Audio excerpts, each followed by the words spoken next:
Assalamualaikum warahmatullahi wabarakatuh. Saya nak bagi sedikit tazkirah mengenai solat. Okey, saya mulakan dengan hadis Nabi yang mulia, iaitu as-salatu imanuddin faman aqamahu faqamaddin wa man tarakahu hamaladdin. Maksudnya kat sini, solat itu tiang agama. Sesiapa yang mendirikan solat, sesungguhnya dia mendirikan agama, dan sesiapa yang meninggalkannya, dia menghancurkan dan memusnahkan agama. Okey, Nabi sudah tekankan kat sini bahawa solat itu adalah tiang agama. Kenapa dipanggil, apa maksud terms ayat solat itu tiang agama? Okey, kita pergi kepada satu-satu. Solat, apa itu solat? Solat ini adalah perkara yang wajib ke atas umat Islam, iaitu solat fardu. Okey, tiang, apa itu tiang? Okay, tiang ni macam yang kita tahu, tiang ini adalah tembok. Macam contoh, kita nak mendirikan rumah, kita mesti ada tiang. Kalau tidak, rumah itu memang tak akan jadi. Betul tak? Okey, jadi apa itu agama pula? Agama ini kalau untuk kita, agama Islam, agama yang kita pegang, agama yang Allah dah ajarkan kepada kita, yang Allah dah wahyukan kepada Nabi Muhammad SAW untuk kita. Okey.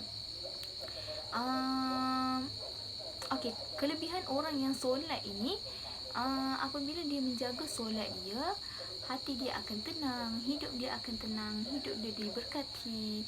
Okey, jadi kenapa saya cakap solat ini sangat penting?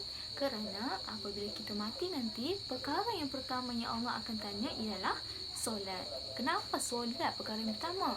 Sebabnya solat ini adalah tonggak kepada orang Islam. Maksudnya kalau kita tak solat ni, hati kita akan gelisah, hati kita tidak akan tenang, Allah pun akan murka. Okey, bila kita nak solat ni, sejak bila kita akan solat? Okey, untuk orang Islam yang mula solat, mestilah pada waktu balik dia, iaitu macam contoh kita 20 tahun. Okey, kita tengok start bila kita balik. Okey, bermula pada waktu umur kita balik sehinggalah sekarang, maksudnya kita kena mendirikan solat. Cuba kita bayangkan kalau kita tak solat, berapa banyak waktu yang kita tinggal dan kita kena qada balik. Sebab apa kita kena qada? Sebab benda ni wajib dilaksanakan oleh umat Islam. Kalau kita tak buat, kita kena ganti balik. Sebab apa? Sebab kita berhutang kepada Allah. Jadi kalau kita tak bayar hutang ni, maksudnya kita berdosa lah kan. Okey, jadinya solat ini memang sangat penting dalam kehidupan. Okey, ada satu hadis sahih yang membincangkan beberapa perkara yang amalan yang boleh kita buat supaya kita dijamin selamat daripada api neraka. Tapi saya ambil sedikit sahaja perkara itu, saya ambil dalam 5. Okey, saya huraikan dalam 5. Okey, yang pertama, amalan yang boleh dijamin kita selamat daripada api neraka ini adalah seseorang yang menjaga solat fardu, tetapi dengan syaratnya ialah wuduk dia kena sempurna dan solat di awal waktu. Okey, kenapa kita nak kena cakap solat awal waktu? Okey, kebiasaannya kalau kita solat awal waktu ini, bila kita solat, contohnya saya ambil waktu zuhur lah kan. Waktu zuhur selalunya sekarang dalam pukul 1:05, kalau kat sini dah masuk. Okey, kalau kita semayang, kita siap-siap semua dah semayang, waktu baki solat zuhur kita boleh buat macam-macam. Tetapi bayangkan kalau kita dahulukan perkara yang tidak aula seperti solat. Maksudnya kita buat perkara kat rumah ke, ataupun kita buat kerja rumah dulu, kita macam okey, kejap lagi lah kita solat, kejap lagi lah kita solat kan. So maksudnya kat situ kita macam, walaupun kita buat kerja kita takkan macam tenang. Kita akan fikir, aku tak solat lagi ni, aku tak solat lagi. Tapi bila kita solat di awal waktu, insya-Allah segala perkara yang kita buat, Allah akan memudahkan. Sebab apa? Sebab kita dahulukan perintah Allah, dan Allah akan memudahkan segala urusan kita. Okey, yang kedua berkenaan dengan hadis sahih tadi. Okey, amalan yang kedua ialah sesiapa yang menjaga solat rawatib, solat sunat rawatib 4 selepas zuhur dan 4 sebelum asar. Okey, kenapa diaulakan 4 solat sunat rawatib itu? Ialah 4 solat sunat selepas zuhur ialah bila kita buat, dia punya kelebihannya, Allah akan haramkan jasad dia daripada api neraka. Sebab itulah kelebihan orang yang menjaga solat sunat rawatib 4 selepas zuhur. Okey, lagi 4, solat sunat rawatib ialah sebelum asar. Yang boleh menjaga solat sunat rawatib sebelum asar, iaitu sesiapa yang menjaga solat sunat rawatib sebelum asar itu dia akan dapat kasih dan sayang daripada rahmat Allah, daripada Allah. Dia akan dapat kasih sayang. Siapa yang tak nak kan kasih sayang daripada Allah kan? Okey, yang ketiga amalan yang dibincangkan dalam hadis sahih itu ialah seseorang yang boleh menjaga solat sunat 12 rakaat dalam masa sehari.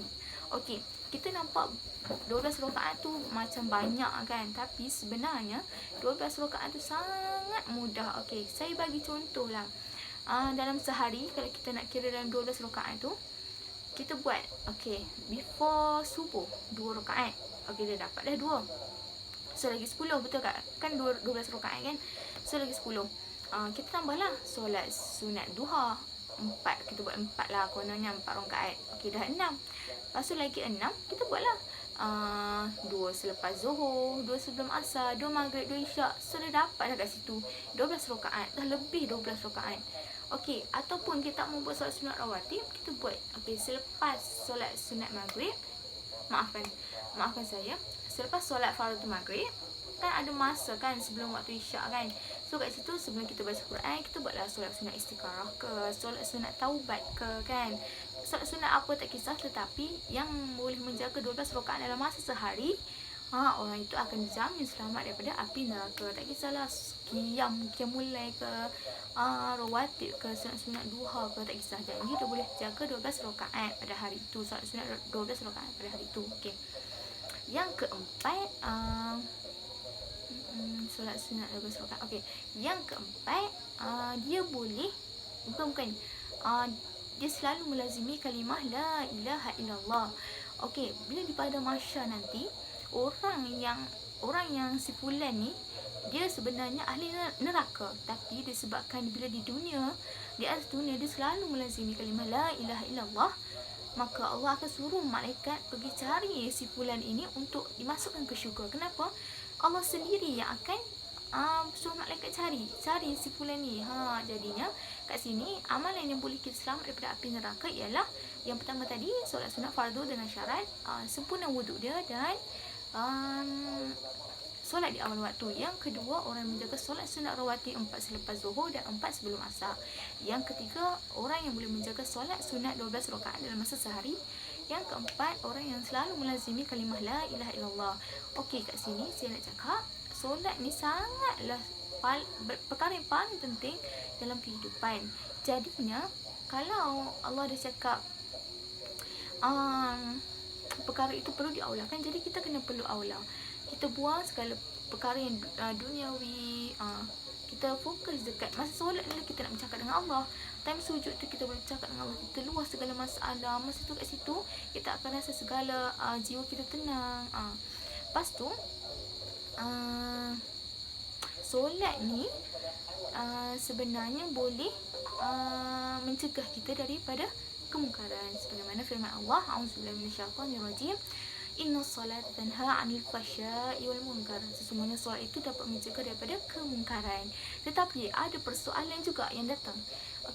Ustazah, kenapa saya selalu buat solat? Saya selalu solat 5 waktu, saya menjaga solat saya, tetapi hati saya masih juga tak tenang. Saya selalu juga buat perkara yang tidak berfaedah. Saya selalu juga buat dosa kan? Jawapan ni ialah masa kita solat tu, kita khusyuk ke tidak? Apa yang dibaca tu betul ke tidak?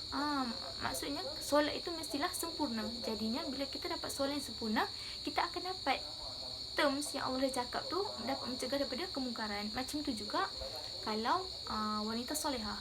Wanita solehah ni kalau dia menutup aurat, automatik secara tidak langsung dia boleh menjaga maruah dia. Kenapa? Sebab wanita solehah ni, Allah dah kata wanita solehah ini lebih baik daripada bidadari di syurga. Kenapa Allah lebihkan wanita solehah berbandingkan bidadari di syurga itu?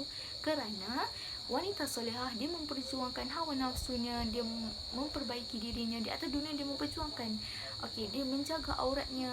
Tetapi bidadari memang dia dicipta memang untuk menjaga, memang diciptakan di syurga kan. Jadinya antara bidadari dengan wanita solehah yang memperjuangkan itu adalah wanita solehah. Macam tu juga solat, kalau kita menjaga betul-betul, kita akan dapat mencegah kemungkaran dan kemaksiatan dan segala-galanya perbuatan yang tidak berfaedah. Jadinya untuk menjadi Muslim yang baik, kita kena jaga solat 5 waktu. Dan kalau boleh dalam sehari tu, boleh buatlah solat sunat sebelum subuh. Sebab apa saya tekankan solat sunat sebelum subuh? Sebabnya solat sunat sebelum subuh ini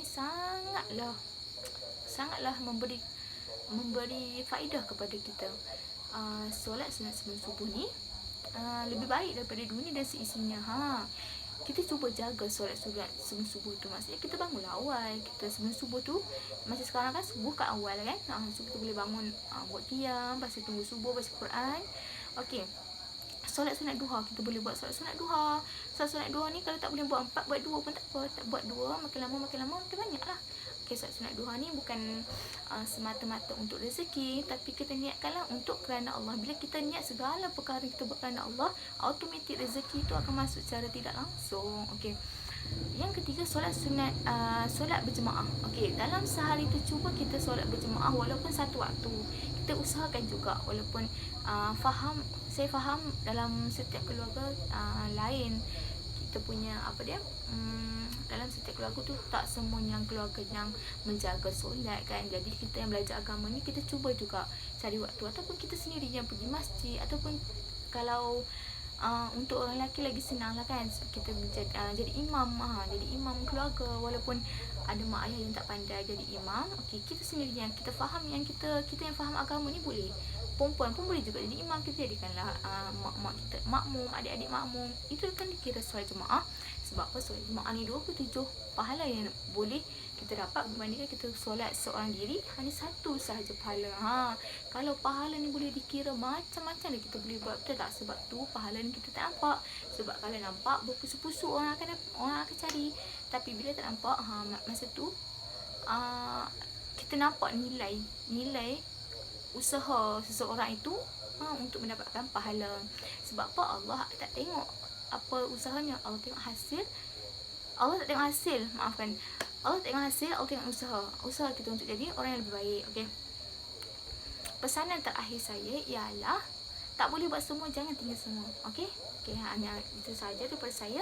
Terima kasih.